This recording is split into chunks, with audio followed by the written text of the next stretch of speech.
Ese va a ser el trabajo final. Ustedes, cada uno de ustedes va a realizar su propio proceso de interpretación bíblica, ¿sí? Entonces, em, pueden ir incluso ya eh, em, buscando algún material que les pueda hacer falta para este propósito, ¿sí, hermanos? Este, Posteriormente les estaremos dando algunas pautas para el trabajo final, pero desde ya pueden ir acercándose a algunos recursos que les puedan hacer falta. Así es que esta clase pasada, la clase de hoy y la próxima clase tendrán ese propósito de brindarles herramientas. No estamos, como se han dado cuenta, haciendo acercamiento a un texto bíblico o a un libro de la Biblia como empezamos desde el principio, ¿no? O desde la segunda clase, mejor dicho. A lo que ahora estamos haciendo es darles herramientas en general que pueden usar ustedes para realizar su propio ejercicio de interpretación bíblica, ¿sí? Posterior a estas 3 clases que tienen ese propósito, probablemente una cuarta, si es que no nos diera el tiempo a agotarlo en 3 clases, estaremos retomando nuevamente ese ritmo que teníamos antes de acercarnos a un texto en concreto. ¿Sí, hermanos? Así es que bueno, voy en este momento a cerrar eh, el chat. Espero que pueda hacerlo. Ahí está. Y también voy a cerrar mi imagen para que solamente quede en la pantalla el, el PowerPoint y concentrarnos en eso, aun y cuando lo que estoy poniendo en el PowerPoint, hermanos, es sencillamente, como he comentado, lo que ustedes tienen ya en ese archivo de Word que se les compartió. ¿Sí, hermanos? Bueno, muy bien. Entonces, hermanos, vamos a comenzar. Eh, de lo que se trata entonces es de que estemos juntos en este proceso de aprender a hacer interpretación bíblica, exégesis, ¿no? Y como ustedes pudieron leer, los que ya leyeron esas páginas que se les proporcionaron, precisamente una de las cosas importantes a la hora de acercarnos al texto bíblico es hacerle preguntas, ¿no? Hay que hacerle preguntas al texto bíblico. Como dice esta pantalla, la clave para la buena exégesis es hacerle preguntas. Es no solo leer el texto, sino leerlo con cuidado y hacerle preguntas apropiadas.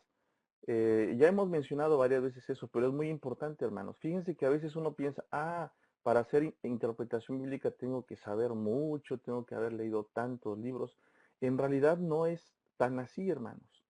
Para hacer interpretación bíblica lo que sí hay que leer mucho es la Biblia, ¿no?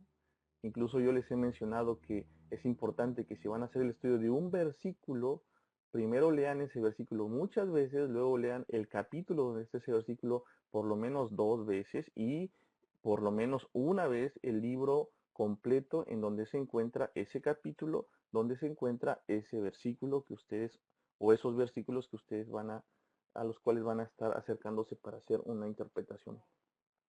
Hay que leer mucho la Biblia, eso sí es muy importante. ¿Sí, hermanos?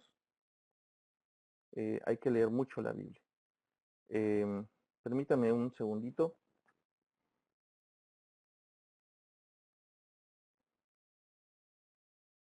A ver.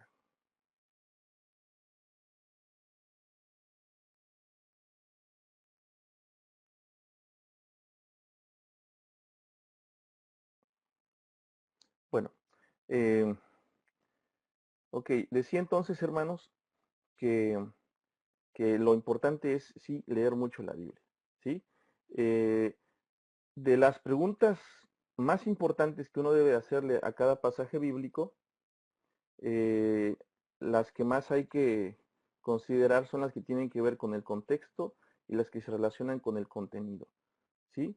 Eh, Las que tienen que ver con el contexto son de 2 clases, como dice acá, históricas y literarias. En primer lugar, hermanos, o sea, mejor dicho, para decirlo en otras palabras, espero que más sencillas, cuando nosotros nos acercamos al pasaje bíblico, las preguntas que le hacemos al texto tienen que ser, en primer lugar, respecto a lo que rodea al texto, históricamente, literariamente. Y en segundo lugar, lo que tiene que ver con el contenido mismo ya propiamente del texto. ¿Sí, hermanos? Espero que eso clarifique esto que estamos mencionando. Bueno, respecto al contexto histórico, entonces, es importante obviamente saber cosas que tienen que ver con la época del autor, la cultura, los lectores o los receptores originales de ese texto, porque todo texto tiene su propio contexto desde el que se originó y por tanto el autor bíblico, guiado por el Espíritu Santo, cuando escribió ese texto, ese libro de la Biblia, lo escribió para un auditorio que él estaba pensando que fuera el que iba a leer en primer lugar y al que quería impactar, al que quería enseñar algo importante en nombre de Dios. ¿Sí?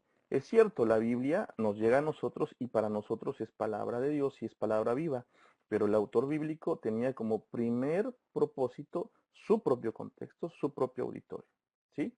Entonces, por ejemplo, si sabemos la historia personal de Amós, nos da mucha luz respecto a lo que él escribe, la historia de Oseas o de Isaías, o si sabemos que Ageo profetizó después del exilio, o en el hecho de que en el periodo al que se le conoce como el intertestamento, que es el periodo entre el Antiguo y el Nuevo Testamento, que fue considerado un periodo del silencio de Dios, se le ha llamado, ¿verdad?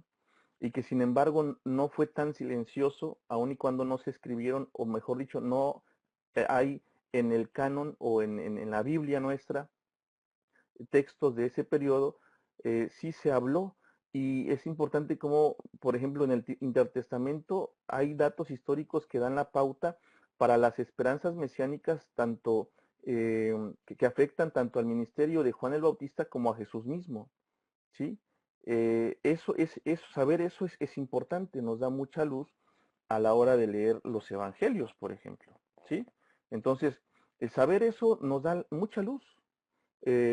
Saber cómo era la iglesia y la ciudad de Corinto comparada con la de Filipos. Por ejemplo, cuando leemos, hermanos, el Apocalipsis, tenemos mensajes a 7 iglesias, ¿verdad? Y fíjense cómo cada una de las iglesias, si bien las 7 son representación de la iglesia en general, también son iglesias puntuales que estaban en un lugar específico, en una ciudad de Asia Menor. Y a cada una de esas iglesias se les dice también un mensaje puntual específico.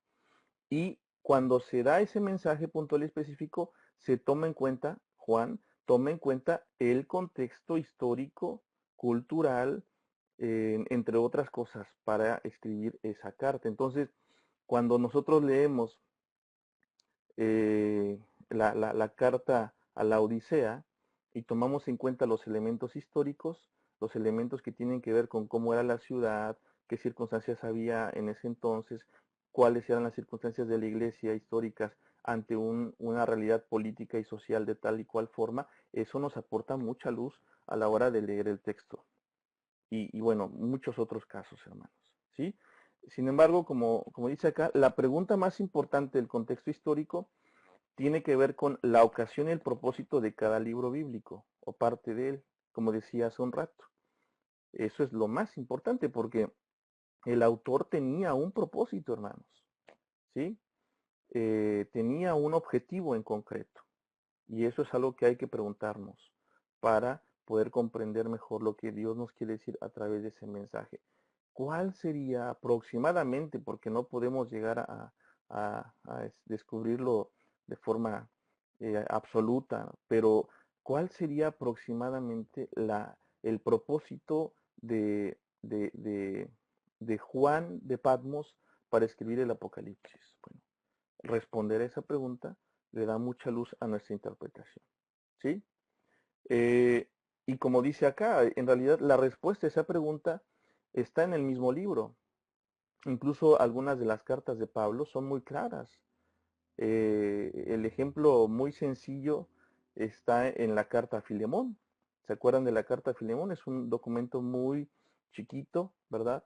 En donde Pablo le escribe esta carta a un hermano suyo, hijo en la fe llamado Filemón, y la manda con un hombre que había sido esclavo de Filemón precisamente y que había huido de Filemón.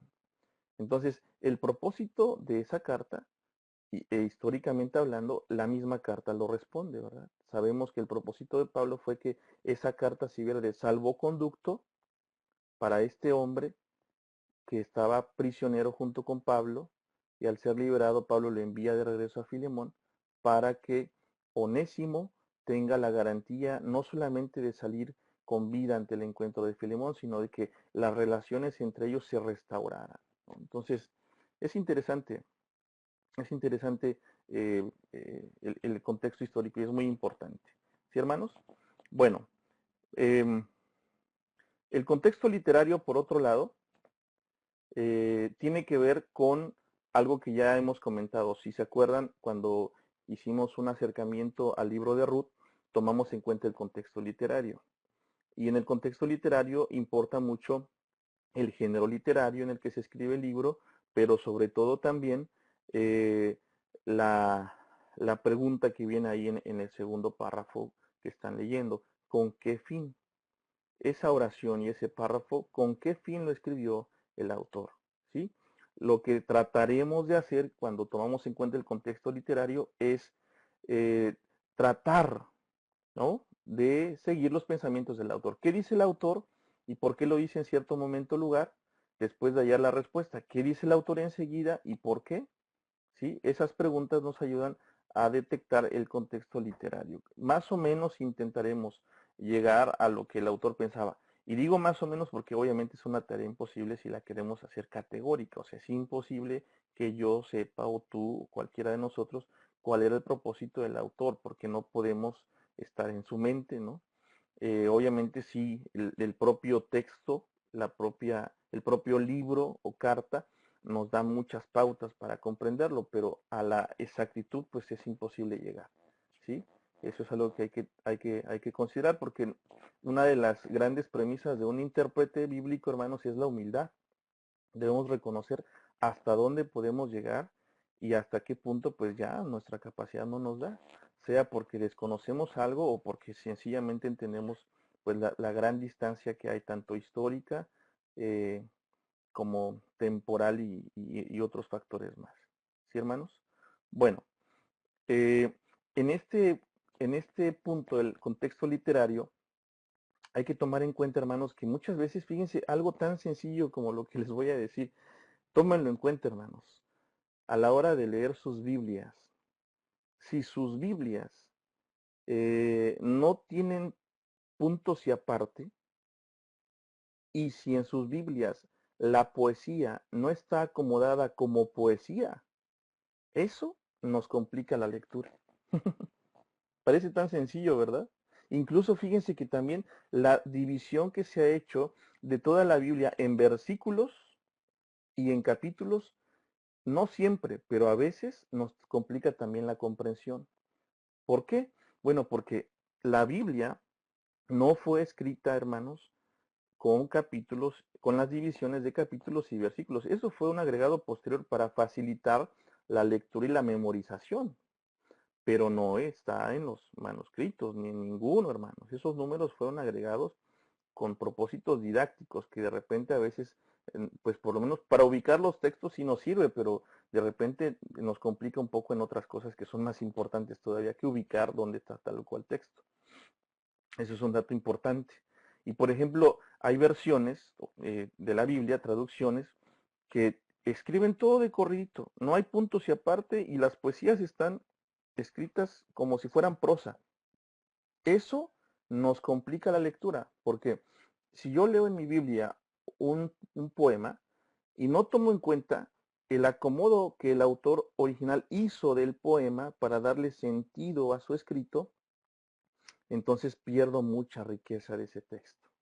Revisen sus Biblias, hermanos. Ahí si tienen su Biblia a mano, a ver, saquen la Biblia que tienen ustedes, no sé qué versión tengan, no sé de qué año tampoco, pero revisen si sus Biblias tienen, o los traductores han tenido cuidado en acomodar los textos de forma lo más adecuada posible, ¿eh?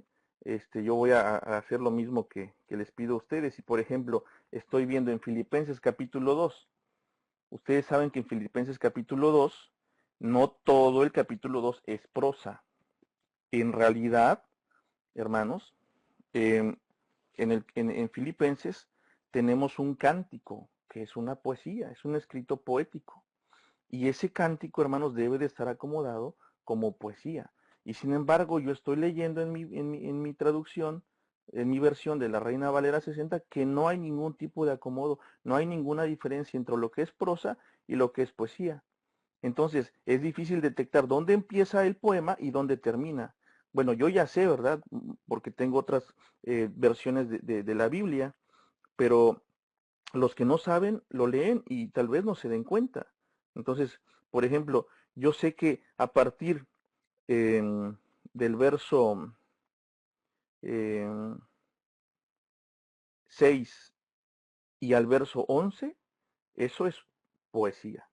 Es un cántico que cuando Pablo escribió la carta a los filipenses ya existía y se entonaba en las comunidades a las que él escribe, pero Pablo, para el propósito de su carta, creyó bien incluir ese cántico en su escrito. Eso yo ya lo sé, pero si no lo supiera no sabría que del verso 6 al 11 hay un cántico. ¿Por qué? Porque la versión de la Biblia que tengo no me lo deja en claro. ¿Sí me explico? Ahora, si yo tuviera en mis manos una traducción distinta, como la NBI o como la Dios habla hoy, que seguramente la lectura sería diferente. ¿Por qué? Porque en esas traducciones sí se ha tomado en cuenta que esos versos son poesía y se hace un acomodo diferente. ¿Sí me explico, hermanos? Y bueno, otro detalle, por ejemplo, que tiene la Reina Valera que yo tengo en mis manos, algunas otras probablemente no lo tengan, pero yo hablo de la que tengo en mis manos, que es la Reina Valera 60, que además es una versión muy sencilla porque es muy como que de viaje, así de bolsillo. Me doy cuenta que la separación que se hace entre cada verso no toma en cuenta las oraciones muchas veces. Hay puntos y aparte dependiendo el cambio de cada versículo. ¿Sí me explico? Por ejemplo, en Filipenses capítulo 1, versos 3 y 4, está sencillamente separado una coma y me manda aparte porque cambió el verso y ahora está el verso 4. Pero en realidad eso no le da mucho sentido a mi lectura, porque la oración no termina ahí, hay una coma solamente, no es un punto y aparte, hay una coma. Entonces, en realidad, si yo leo eso, debo leerlo como coma y no debería leerlo como punto y aparte. Son dos ejemplos muy sencillos de cómo, hermanos, a veces esas cuestiones que parecen tan simples nos pueden complicar un poco nuestro acercamiento a la Biblia desde el contexto literario. ¿Sí, hermanos? Por eso es que hay que tener, como al final vamos a ver también, varias versiones de la Biblia, varias traducciones. Muy bien. Las preguntas de contenido, por otro lado, tienen que ver con los significados de las palabras. ¿Sí? Como ya hemos hecho algunos ejercicios también, las palabras tienen un significado y el contenido del texto en cuestión que estamos interpretando obviamente es muy importante. No es lo mismo el significado de una palabra, dependiendo del caso, para Pablo que para uno de los evangelistas como Juan, por ejemplo, que hay diferencias importantes, y el tomar en cuenta eso, pues obviamente resulta muy importante. Las relaciones gramaticales en las oraciones, ¿sí? Y cuando se hace crítica textual, que lo comentábamos la semana pasada, eso nos da mucha luz porque nos damos cuenta cómo hay variantes en cómo se traduce una palabra dependiendo la versión que tengamos, ¿no? Y eso resulta importante saberlo, porque incluso una palabra le puede cambiar el sentido a toda la frase o a toda la oración o a todo el párrafo en cuestión. ¿Sí? Entonces, bueno, por eso es que en este punto resulta útil, como se nos dice en la lectura, un buen diccionario exegético. La lectura de los comentarios, hermanos, que yo sé que muchos de nosotros leemos, sí está buena, sí sirve, pero no es de lo más indispensable. Y además, el problema con los comentarios es de que lo que leemos en un comentario, hermanos, es la interpretación de un biblista, de un teólogo, de un pastor, etcétera. Incluso las versiones de estudio que tenemos a veces tienen una interpretación de quien hace esos estudios, sobre todo las Biblias devocionales, ¿no? No tanto las de estudio propiamente, porque las de estudio, por ejemplo, la Reina Valera 95 de estudio o la NBI de estudio, lo que tienen al pie de página son apuntes que tienen que ver con crítica textual, con crítica literaria, variantes de traducción dependiendo del manuscrito, etcétera, que no son interpretación, que son datos que nos ayudan a que nosotros hagamos nuestra propia interpretación. Pero hay Biblias que tienen comentario. Sí, el comentario es eso. Alguien leyó ese texto, puede ser alguien muy estudioso, muy preparado. En algunos casos pareciera que no, porque hay que tener cuidado, como decía hace un rato. Y esos comentarios o esas Biblias devocionales hacen una interpretación. Y muchas veces esa interpretación, hermanos, no es muy profunda, pero incluso lo más grave es de que esa interpretación obedece a una tradición doctrinal. Yo he notado que algunos de nosotros usamos, por ejemplo, Biblias como la de Scofield o la de este, eh, MacArthur, sí, sí, y algunas otras que son Biblias comentadas, ¿no? La de Harper, que era muy famosa hace algún tiempo, pues puede ser que sirvan y que hay que por ahí tomar en cuenta algunas de las cosas que se nos dicen, pero hermanos, hay que tener cuidado, porque pues los que hacen este,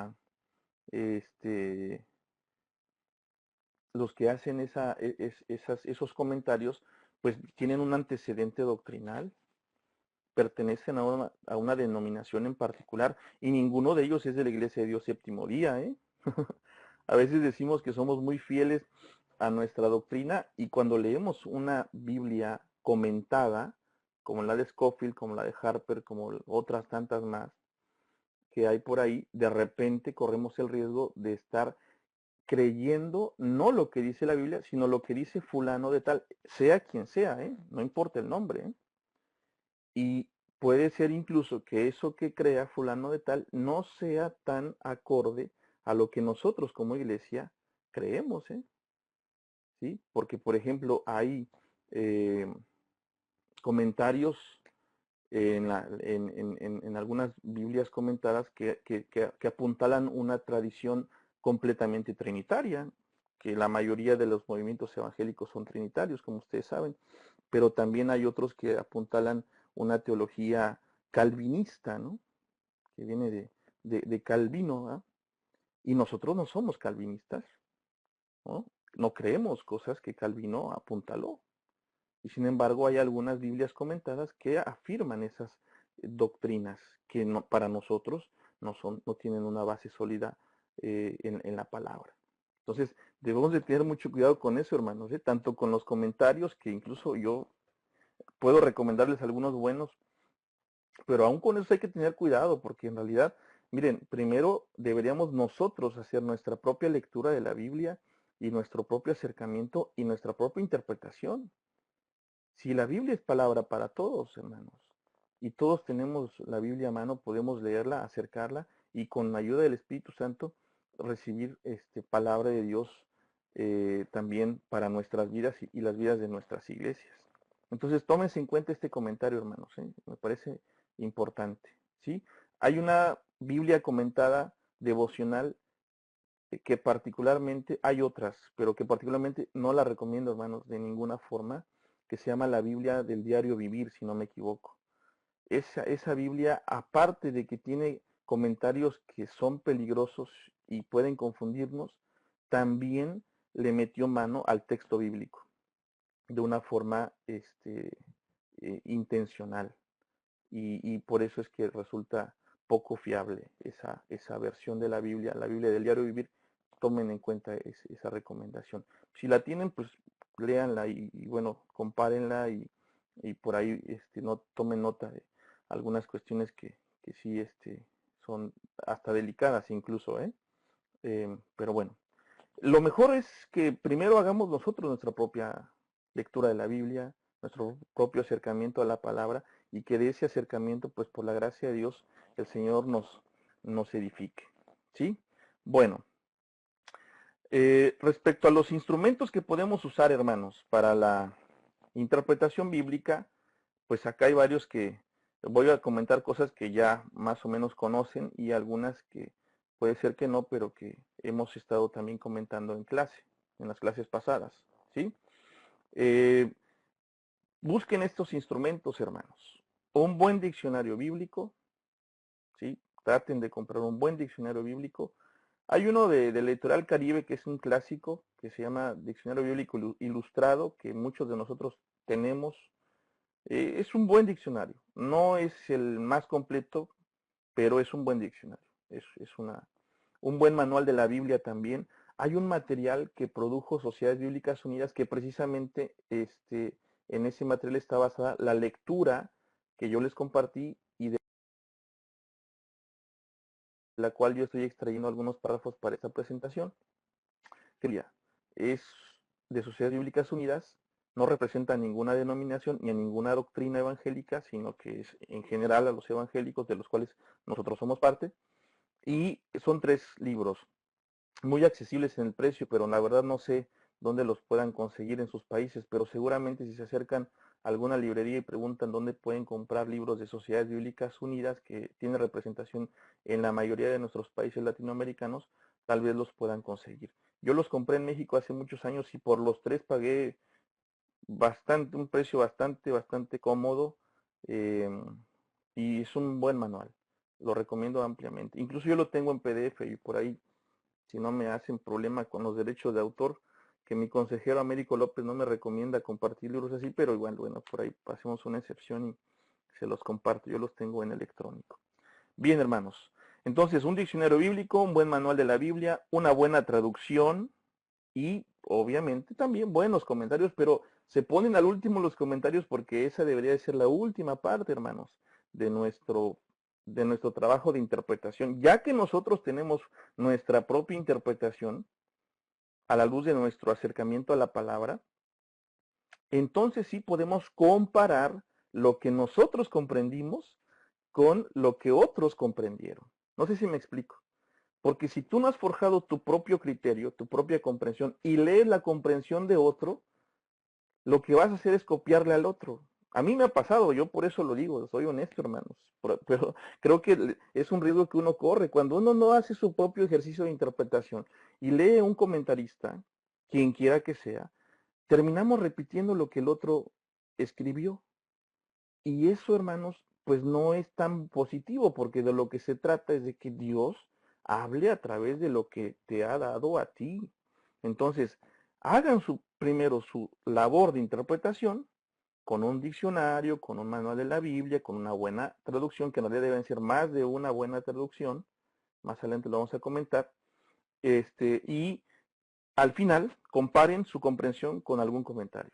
Incluso se van a dar cuenta que, y eso es bien bonito, hermano, ustedes, si hacen esto que les digo, créanme que les puede llegar a pasar esto y se van a sentir bien orgullosos de sí mismos, porque cuando lleguen a sus conclusiones y las tengan anotadas y lean un comentario de algún biblista importante, de algún teólogo, de algún buen pensador reconocido, de repente van a darse cuenta que a ustedes les dijo algo muy parecido a la palabra. No necesitaron a Barclay para llegar a esa conclusión, ¿no? Por ejemplo, qué maravilloso, o sea, Dios a ustedes también les revela, aun y cuando no son eruditos como fulano o perengano, Dios a los sencillos como nosotros, que no sabemos hebreo, ni griego, ni arameo, que no nos la pasamos todo el día en la biblioteca, que no nos la pasamos todo el tiempo estudiando, también a nosotros, simples mortales, el Señor nos habla, hermano, y eso es bien bonito. Háganlo, créanme que les va a pasar, estoy seguro de eso, si no es que ya les ha pasado, y sientan esa bendición del Señor. No para vanagloria, ¿verdad? Pero sí para que reconozcan el poder de Dios en lo sencillo. Así es que bueno, la traducción, hermanos. La traducción es lo central para hacer una buena interpretación. ¿Por qué? Bueno, pues porque nosotros no sabemos ni hebreo, ni griego, ni arameo. Creo que ninguno de los que estamos tomando el curso, o de los que están tomando el curso saben, ¿no?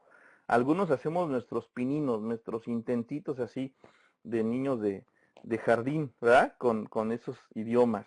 Pero creo que nadie, por lo menos que yo sepa, de los que están tomando el curso, saben hebreo, saben griego y saben arameo, que son los idiomas bíblicos. Entonces, ¿qué es en qué basamos nuestra interpretación, hermanos? Pues en las traducciones. Entonces dependemos de los traductores. Entonces es importantísimo saber elegir qué traducción o qué traducciones consideramos. ¿Sí, hermanos? Pero para hacer eso hay una premisa muy importante que en alguna oportunidad creo que he comentado. Toda traducción es interpretación. Así como todo lector es intérprete, todo traductor, ni qué decirlo, es intérprete. Todos los que traducen, hermanos, interpretan, ¿no? Y eso es bien sencillo de entender, sobre todo la gente que conoce otro idioma, aparte del español o del castellano, que es nuestra lengua madre, de la mayoría de nosotros, con excepción de Marcos de Melo, que su lengua madre es el portugués, y de también hermano Valdemiro de Brasil, y nuestro hermano Lauri, que también habla portugués, con excepción de mis tres hermanos, los demás, pues nuestra lengua madre es el castellano, ¿verdad? Eh, y bueno, por ejemplo, Marcos o alguno de mis otros hermanos de Brasil lo entienden muy bien esto que estoy diciendo. Cuando uno traduce de un idioma a otro, uno tiene que interpretar, porque incluso hay palabras que no existen en el otro idioma o frases que no existen o que no tienen sentido en otro idioma, ¿sí? Entonces, todos los que leemos la Biblia en castellano, lo que estamos leyendo es una interpretación de otra persona, que es guiada por Dios en general, que es bien intencionada, por supuesto que sí. Por eso no le quita que sea una traducción. Todas las traducciones de la Biblia, o mejor dicho, todas las versiones de la Biblia en castellano son traducciones, hermanos, ¿verdad? Y eso es muy sencillo de entender. Así es que bueno, eso es algo que hay que considerar. Entonces, hermanos, respecto a la traducción, hay que tomar en cuenta dos cuestiones fundamentales. Una es la cuestión textual, ¿sí? ¿Qué quiere decir la cuestión textual? Bueno, el traductor, cuando se acerca al texto, a los textos en los idiomas originales que tiene a mano, tiene que intentar o debe de intentar lo más posible acercarse a las palabras originales del autor, ¿sí? ¿Es esto lo que el salmista escribió en realidad? Es una pregunta que se hace el traductor. ¿Son estas las propias palabras de Marcos o Pablo? Esas preguntas son preguntas que se debe de hacer el traductor, ¿sí? Pero no solo eso, también el traductor debe atender a las siguientes tres preocupaciones. La primera es que no existen copias de los manuscritos originales, hermanos. Ningún traductor, ni Cipriano de Valera, perdón, y Casiodoro de Reina, ahí siempre me equivoco. Casiodoro de Reina fue el traductor, hermanos, y Cipriano de Valera fue el que hizo una revisión posterior, ¿verdad? Por eso la versión que más usamos se llama Reina Valera, pero el traductor en realidad fue Casiodoro de Reina. Bueno, ni Casiodoro de Reina, hermanos, tenía a mano los manuscritos originales. No existen, no existen, ninguno, ni uno solo. Lo que sí existen son millares de copias, ¿no? Incluso copias de traducciones muy primitivas, todo hecho a mano, todo copiado a mano y todo repetido durante un periodo de 1400 años. Imagínense nada más, ¿no? Lo que implica eso, hermano. Si ya traducir un texto original ya implica ciertos cambios porque el traductor interpreta, ahora imagínense, hermanos, tener que traducir no solo de un idioma distinto y distante, e incluso una lengua muerta, porque el arameo es una lengua muerta, el hebreo antiguo en el que se escribió la Biblia es una lengua muerta que no es igual al hebreo moderno que se habla actualmente entre los judíos. Y el griego koine, el griego bíblico, es una lengua muerta también, que el griego que se hablaba con el que se escribió la mayor parte del Nuevo Testamento no, no es el mismo que se habla hoy. Entonces, hermanos, ya de entrada esas dificultades, más aparte el hecho de que no hay originales. Tienen que hacer crítica textual, es decir, informarse, documentarse de tal forma que encuentren los manuscritos que sean más confiables, que sean más antiguos y más aproximados a lo cercano que se puede llegar a los originales. Obviamente en todo esto obra el Señor, hermanos, pero no es fácil, ¿verdad? ¿Sí? No es una tarea fácil la que tienen los traductores, ¿sí? Entonces, fíjense que incluso, como dice el tercer punto, ¿no? La gran mayoría de los manuscritos proceden del periodo medieval, hace muchos años. Y aunque proceden de ese mismo periodo, incluso entre ese mismo periodo hay grandes diferencias, porque algunos proceden de la primera parte del medievo y otras de la última parte. Y este dato, hermanos, me parece que es importante y nos debe de decir la gran tarea, pero también la gran dificultad que tienen los traductores. Hay más de 5.000 manuscritos griegos, por ejemplo, del Nuevo Testamento, o parte de él. Otros tantos miles en latín, y no hay dos manuscritos que sean exactamente iguales. En todos hay diferencias. Entonces, el traductor tiene que decir con cuál me quedo. ¿Cuál es el manuscrito que se parece más al original? Obviamente eso no lo pueden saber, hermanos. Pero si pueden aproximarse, hacen intentos, ¿verdad? De eso se trata. Pero para que se den cuenta que no es una tarea nada fácil, ¿no? Lo que toman en cuenta, hermanos, los traductores entonces, eh, respecto a la cuestión textual, tiene que ver con estos tres puntos, que acá los números no le hagan caso que están todos mal, ¿no? Pero es 1, 2 y 3. ¿Ah? La crítica textual sí es una ciencia que tiene controles cuidadosos, ¿sí? O sea, la crítica textual, como ya la clase pasada explicaba brevemente, consiste en clasificar todos los manuscritos, copias de copias, todos obviamente, no hay originales, pero clasificar cuáles son los más cercanos a los originales, cuáles son los más antiguos, los que se encontraron más cerca de lugares, o del lugar en donde se originó tal o cual texto. ¿Sí me explico? Por ejemplo, en el caso del Antiguo Testamento, los manuscritos más válidos supuestamente son los que están en hebreo y que se generaron cerca de Jerusalén. Sin embargo, ahí hay debates porque en realidad hay una traducción a la que se le conoce como la Septuaginta, que es una traducción griega de todo el Antiguo Testamento, hermanos, y que en realidad se ha demostrado que es más confiable que los manuscritos hebreos de un texto antiguo. Y aquí, si me voy a permitir, ¿verdad? Ya, no les voy a preguntar, darles una brevísima explicación del origen de la Septuaginta, así muy a grosso modo. La Septuaginta es una traducción griega que surgió entre los rabinos de la dispersión, es decir, los que no vivían en Jerusalén. Y es una traducción que se hizo para que fuera la Torá, el Tanaj, todo la Torá y los profetas,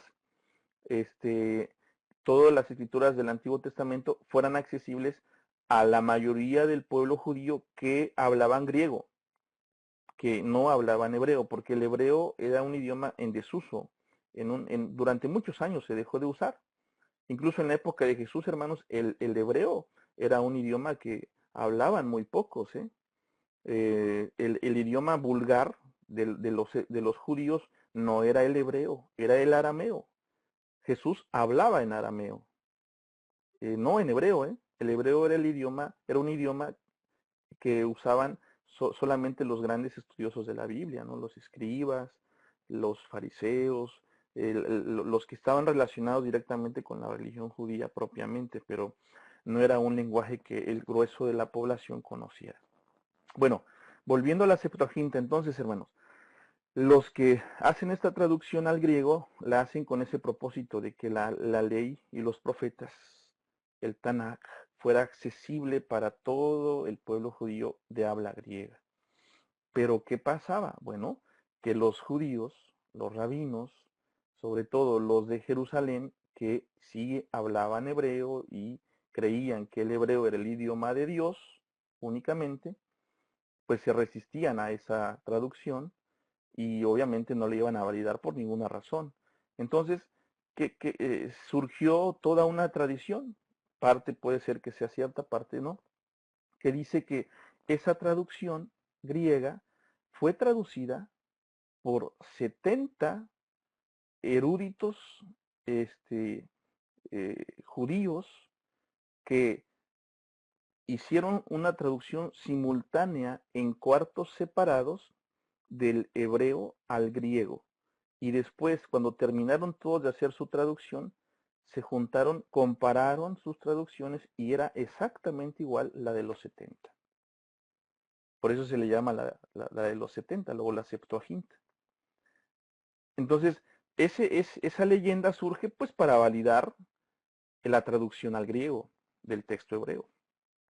Entonces decían, bueno, si 70 hombres piadosos tradujeron del hebreo al griego y los 70 tradujeron exactamente lo mismo, pues obviamente es de Dios, ¿verdad? Esa era la intención. Pero bueno, lo interesante de esta traducción, hermanos, es que es muy, muy confiable, ¿eh? Incluso más confiable que textos que se encontraron en la época medieval en hebreo. Y eso es un dato importante, interesante. Bueno, en tercer lugar, entonces, hermanos, respecto a la cuestión textual, tiene que ver con la evidencia interna. La evidencia interna, hermanos, es lo que tiene que ver con los copistas, los autores, ¿no? Los traductores tienen que tomar decisiones muy difíciles. Y a veces tienen que tomar decisiones entre dos variantes, entre dos testigos de determinado texto, ¿no? Cuando hacen esa elección, pues obviamente toman en cuenta factores que tienen que ver con el texto en sí, con el texto que están leyendo, no solamente con el lugar donde se originó, o mejor dicho, donde se encontró el manuscrito o la época, sino también con lo que dice el texto. El vocabulario, si el vocabulario es tan antiguo como los acontecimientos que narra, o por lo menos cercano a eso, entre otros factores. ¿Sí, hermanos? Bueno, por eso es que la traducción es tan importante, ¿se dan cuenta? Acá vamos a ver un ejemplo, hermanos, que viene ahí en el material que les compartí, pero que lo pegué acá para usarlo acá en la clase, para los que no lo han leído, animarlos a leerlo. En 1 Corintios 11:29, en la Reina Valera dice, traduce, el que come y vive indignamente, y la versión popular, o Dios habla hoy, como también se le conoce en nuestro mundo evangélico, dice, si como y bebe. Si come y bebe en realidad. Esa palabra indignamente, hermanos, no se encuentra en ninguno de los manuscritos griegos mejores, es decir, en los más antiguos, ¿no? Y en los mejor conservados. Esa palabra se aparece, hermanos, en la traducción latina y en textos griegos recientes. Entonces, esa palabra indignamente, hermanos, pues apareció después, ¿no? Entonces, ¿qué pasa? Que los traductores de la Dios habla hoy o versión popular tuvieron acceso a manuscritos, a testigos más válidos que Reina Valera, ¿sí? Porque Casiodoro de Reina hizo su traducción del Textus Receptus, hizo traducción al español, del latín al español, no del griego al español, ¿eh? Eso es un dato importante. Que el Textus Receptus es válido, tiene cosas que hay que tomar en cuenta, pero actualmente se ha hecho una compilación de los textos, de todos los manuscritos en griego que se han encontrado, y se le conoce como aparato crítico.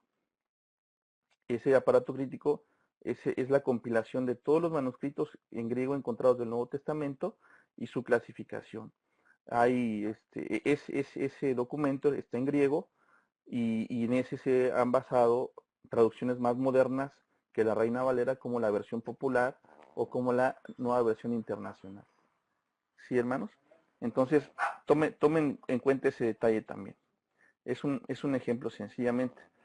Ya vamos a ir terminando. Los tipos de traducción, hermanos, que encontramos en las diferentes versiones de la Biblia son normalmente estos tres. La primera es una traducción literal, que es precisamente el tipo de traducción que encontramos en la Reina Valera. La Reina Valera es una traducción literal. Lo que están haciendo es hacer lo que hizo Casiodoro de Reina es tratar de traducir al pie de la letra sin moverle mucho al texto original.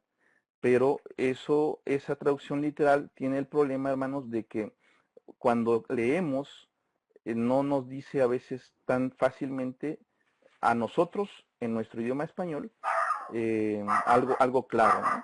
Entonces, después hay otro tipo de traducción que es la que se le conoce como libre.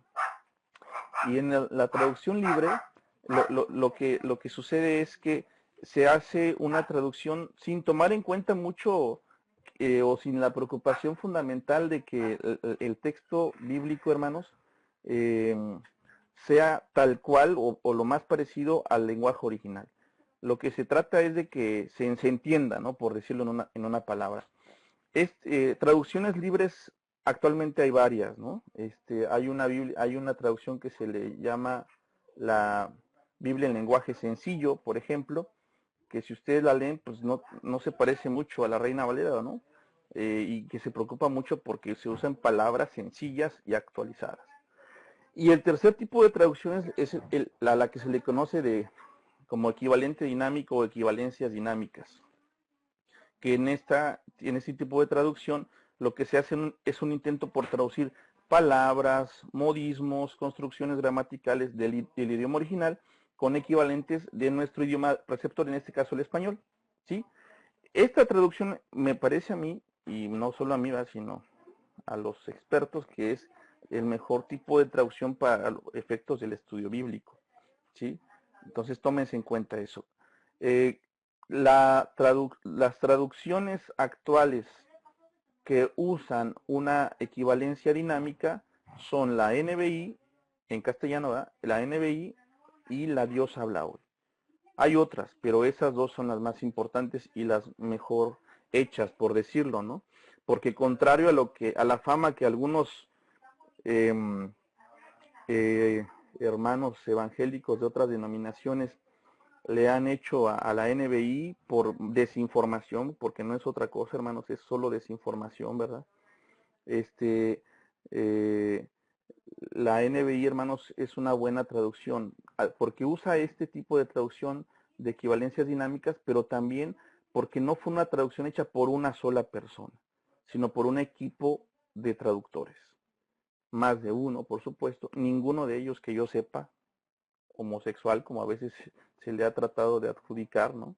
Yo conozco eh, a algunos de los traductores que participaron en la NBI y pues no, hermanos, no, nada de eso, ¿verdad?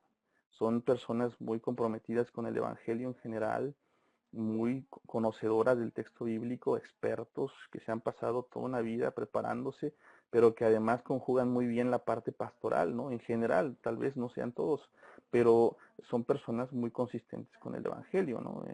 En sus respectivos movimientos a los que pertenecen. Entonces, esas dos, hermanos, son buenas opciones.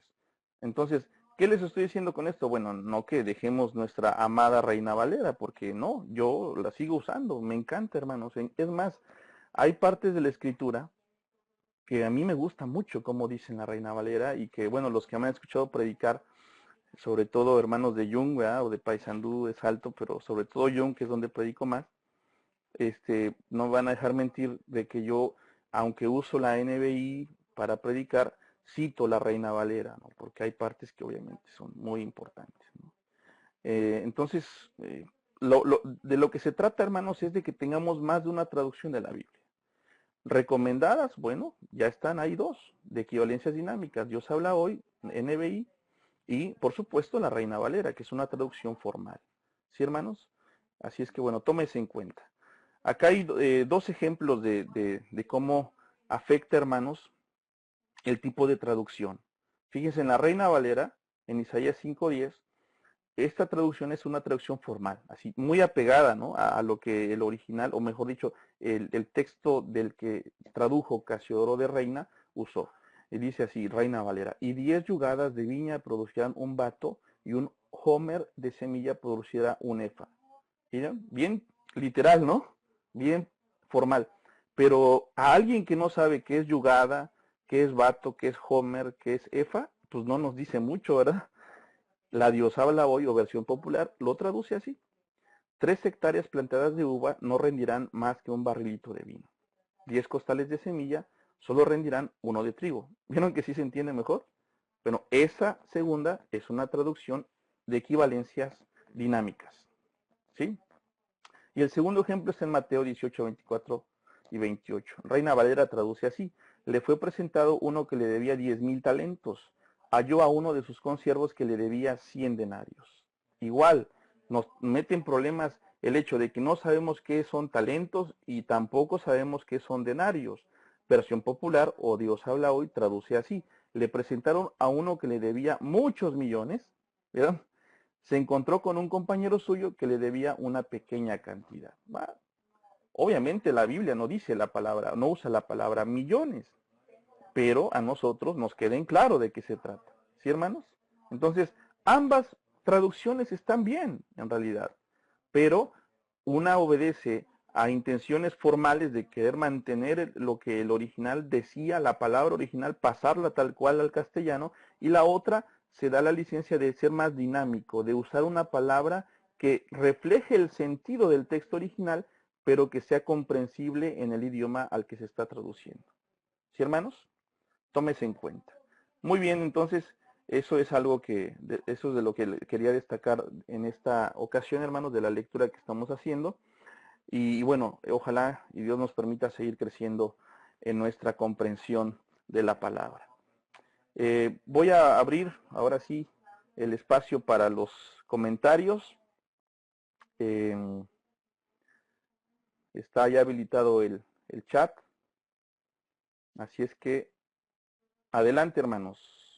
Si tienen alguna pregunta o algún comentario final, estoy atento para leerlos y tratar de responderles, o lo que normalmente hago, ¿no?, hacerles más amplia la duda. Pero pues la intención es lo que cuenta, ¿no? Adelante, hermanos. ¿Alguna pregunta, algún comentario?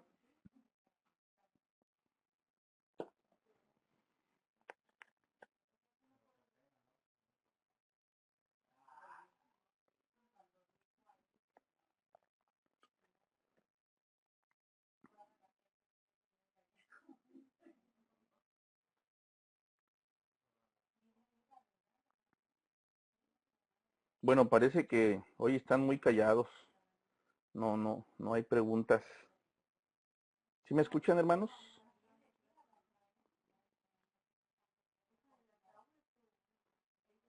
La traducción Kadosh. Hay que tener cuidado con esa, hermanos. No es del todo confiable. No tengo esa traducción, pero hay una intención. Sí, hay una intención, exactamente. Hay una intención mesiánica de fondo. Se trata de resaltar precisamente los aspectos de las tradiciones y religiosidades judías, y pues obviamente tiene esas motivaciones, ¿sí? Tiene esas motivaciones. Hay que tener cuidado. En general, hermanos, hay que tener cuidado con las traducciones que representan a una denominación en concreto, sea cual sea, hermanos, sea cual sea la denominación. Si la traducción que tenemos, o que queremos comprar, o que alguien nos está recomendando, es una traducción que surge de cualquier denominación, que representa a una denominación o a un tipo de pensamiento teológico, como el calvinismo en el caso de la Scofield, por ejemplo, que Scofield era un calvinista, nosotros no lo somos. Debemos tener mucho cuidado. ¿sí? Cualquier traducción que represente a un credo, a una denominación, hay que tener cuidado. Nosotros como iglesia, hermanos, y yo creo que eso es algo muy bueno y ojalá Dios permita que así siga siendo. No tenemos ninguna traducción hecha a medida. No hemos nunca pedido a sociedades bíblicas que nos hagan una traducción para la iglesia de Dios séptimo día. Y ojalá Dios quiera que nunca se haga. Porque entonces esas traducciones a medida son las que de repente tratan de ajustar lo que dice la palabra a lo que nosotros creemos. Y es al revés. Nosotros debemos ajustar lo que creemos a lo que dice la palabra, ¿no? Entonces eso es algo muy importante. Tómese en cuenta. Cualquier traducción, si representa a una denominación o a un pensamiento, a una corriente de pensamiento teológico, hay que tener cuidado. Sí, la de Scofield es lo que decía, hermano, que la Scofield era calvinista, ¿no? De fondo hay una teología calvinista. Y el calvinismo pues tiene cosas interesantes que por ahí puede ser que en algunos puntos coincidamos, pero en general, bueno, no en general, pero hay otros en los que obviamente no. Por ejemplo, el calvinismo afirma que la salvación se da a través de la predestinación, que todos los que son salvos lo son porque Dios lo predestinó desde el principio, y es una lectura un tanto complicada de Efesios, capítulo 1. Y nosotros creemos que la salvación en parte sí depende de nosotros. Calvino dice que todos los que van a ser salvos, pues ya son salvos de por sí, o sea, ya está dicho. Entonces, ¿para qué los evangelizamos? Si igual van a ser salvos, ¿para qué nos esforzamos en compartir la palabra si los que van a ser salvos ya lo son? ¿Me explico? Por ejemplo, ¿no? Entre otras cosas que el calvinismo apuntala, ¿sí? Hay que tener cuidado. Sí, no, tampoco estoy diciendo que que toda la Biblia o todos los comentarios que dicen ahí este, estén mal, ¿no? Pero hay que tener cuidado. Si le tienen mucho cariño a la Scofield, bueno, síganla usando, pero tengan cuidado. La Biblia de Jerusalén es una traducción católica en la cual la traducción es muy formal. El método, el tipo de traducción es muy parecido a la Reina Valera. Tampoco es perfecta, es una buena traducción, pero los comentarios, algunos de los comentarios que vienen al pie de página, sí obviamente son tendenciosos hacia la Iglesia Católica. Tengan cuidado con eso. Si quieren tenerla igual que el Scofield, puede ser, pero tengan cuidado. ¿Sí? No todo lo que dice es consistente con nuestras posturas doctrinales. Manuel Edgar Pastuña, ¿por qué se afirma que mediante los manuscritos se escribió la Biblia y el por qué existen varias traducciones? No entendí su pregunta, hermano, discúlpeme. No es que mediante los manuscritos se escribió la Biblia, es al revés. La Biblia fue escrita a través de elementos materiales, ¿verdad? Toda la Biblia, papiro, pergamino, sobre todo. Y de esas copias que hay, de las diferentes que se han encontrado, se hacen las traducciones. La Biblia King James también es una traducción, bueno, eso es en inglés, hermano. Usted, pues si sabe inglés, pues es una buena opción también de considerar como parte de nuestras lecturas, pero también tiene sus, sus detalles. No es la Biblia King James no representa a una denominación, por lo que yo sé, hermano. Yo no sé mucho de traducciones al inglés, pero por lo que sé no representa a una denominación. Puede ser una buena opción también de considerar. Hermano Edgar, respecto a la Biblia católica, si se puede usar o no, como decía hace un rato, mire, la Biblia de Jerusalén, hay una que se llama la Biblia latinoamericana, que también es católica. Está bien tenerlas como parte de nuestras traducciones, pero recordemos que debemos tener cuidado, sobre todo con los comentarios a veces que son doctrinales. Debemos tener cuidado. Y repito, hermanos, ninguna traducción es 100% perfecta. Las que se recomiendan para nosotros como evangélicos son las que ya mencionamos: Reina Valera, 1909, 1960, y también la NBI y la Dios habla hoy. Esas cuatro traducciones, las dos de Reina Valera, la NBI y la Dios habla hoy son todas evangélicas. Y nosotros somos evangélicos. Por eso es que se recomiendan también esas 4. Bueno, en el caso de la King James, hermano, ahí tómese en cuenta eso. O sea, igual está bien que la considere en español, pero tome en cuenta esto. Es una traducción de un idioma como el griego al inglés y después del inglés al español. Ya hay 2 traducciones de esa misma. Tómese en cuenta, ¿no? Ese detalle. Bueno, hermano Mauricio Yamchapanta, por supuesto, hermano, no hay manuscritos originales, eso no es algo que diga yo, es algo que es así, esa es la realidad. El Espíritu Santo nos inspira, por supuesto, pero es bueno saber a través de qué traducción de la Biblia estamos haciendo nuestra interpretación. El Espíritu Santo nos inspira, pero nosotros hay que hacer nuestra parte. La Biblia de las Américas es, si no me equivoco, también de trasfondo católico. La misma recomendación, hermana, la misma recomendación que lo que anteriormente comenté. La Biblia Plenitud, esa es una de las Biblias que yo les decía, hermanos, que hay que tener cuidado porque más allá de que estén o no afinados en su teología con lo que nosotros creemos, esos comentarios son ya interpretación de una persona o de un grupo de personas. Y está bien, puede ser que haya cosas interesantes, pero si leemos esas Biblias y no hacemos nosotros nuestra propia interpretación, no estamos haciendo interpretación, estamos transcribiendo a nuestro pensamiento o sobre el papel lo que otro ya interpretó.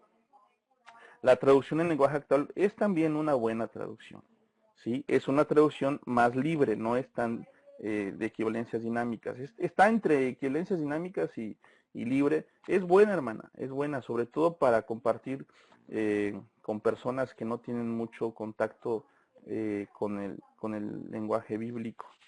Es una buena traducción, es confiable y es evangélica. Pertenece a nuestro contexto evangélico, ¿sí? Muy bien, hermanos, pues terminó nuestro tiempo por hoy. Bendigo a Dios porque ustedes tienen interés, al igual que yo, en la palabra. Bueno, hermano Edgar, lo que usted, a ver, voy a leer su comentario para darle respuesta. Dice usted, veo que mientras más actualizada y moderna la Biblia, existen muchas veces confusiones a qué se debe y nos alejamos de la realidad. No, hermano, no estoy de acuerdo con su afirmación. Discúlpeme, pero no. En realidad, lo que sucede es de que hay que tomar en cuenta, hermanos, los avances de las ciencias bíblicas. Cuando Cipriano de Valera revisó la traducción de Casiodoro de Reina, hubo críticas también, por lo que se sabe en la historia, porque muchos daban por hecho que lo que había traducido Casiodoro de Reina era absoluto y no había que tocarle nada, como si fuera el mismo texto original de Dios. Y no fue así, hermanos. Cipriano de Valera se tomó el trabajo de revisar la traducción de un hombre de fe anterior a él y lo hizo con la mejor de las intenciones y corrigió varios errores importantes de la versión original de Casiodoro de Reina. Y eso no es generar confusión, ni alejarnos de la realidad. Al contrario, es seguir en el esfuerzo de escudriñar la palabra y de comprender mejor el mensaje de nuestro Dios. Lo mismo pasa con las traducciones más modernas, como la NBI que mencionamos o la Dios habla hoy. Esas traducciones, hermanos, no nos alejan de la realidad, al contrario, nos acercan a la posibilidad de comprender un poquito mejor cada vez lo que Dios nos quería decir o nos quiere decir en su palabra. Qué bueno, bendecimos a Dios, hermanos, que tenemos más recursos que antes. Yo repito lo que he afirmado, a mí me encanta la Reina Valera, me gusta mucho es la versión que más leo. Para mi lectura devocional es la que siempre uso. Pero cuando tengo que preparar un sermón, no solamente uso la Reina Valera, tengo por lo menos 4 versiones que considero. ¿Por qué? Pues porque yo lo que quiero hacer es que con ayuda del Espíritu Santo la palabra de Dios llegue a mis hermanos de la iglesia, ¿no? Y merecen ellos el mayor de mis esfuerzos para que lo que yo les voy a compartir sea consistente y consecuente con la palabra y la voluntad de Dios. Así es que bueno, tómense en cuenta, hermanos. Con todo respeto, hermano Edgar, diciendo de su punto de vista. Hermano Jefer David, la Biblia hebraica Stuttgartensia es una opción, sí también de que hay que tomar en cuenta, igual que las demás. No hay ninguna perfecta. No puedo decirles que una sí es la perfecta. Tengan más de una traducción.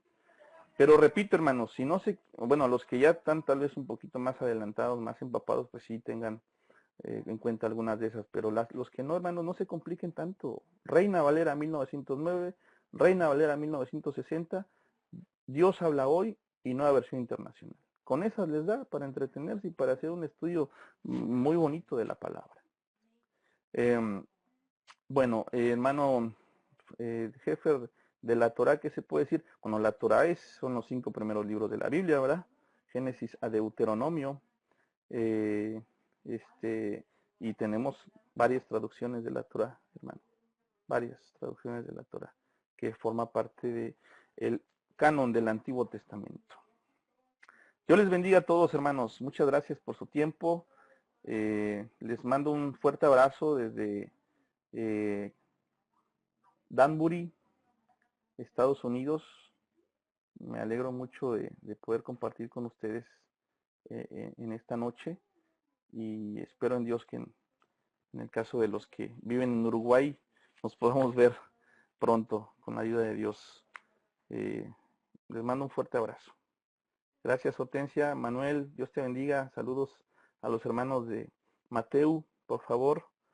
Hermanos de Loma Verde, un gran abrazo. De Bogotá, hermanos de Brasil. Me alegra que a pesar del problema del idioma, ustedes sigan estando. Y bueno, a mis hermanos uruguayos queridos, un abrazo grande a todos. Susana, Wilson, Oscar, los hermanos de Salto, a todos, yo les bendiga mucho. Gracias por su tiempo y por su atención. Vayan buscando sus herramientas, hermanos, porque van a empezar a trabajar con su propia interpretación. Yo les bendiga, la clase se está grabando para poderla ver posteriormente. Si algún hermano que ustedes sepan no la pudo tomar en vivo, recuérdenle que pueden acceder a ella posteriormente. Bendiciones a todos. Pasa a ustedes.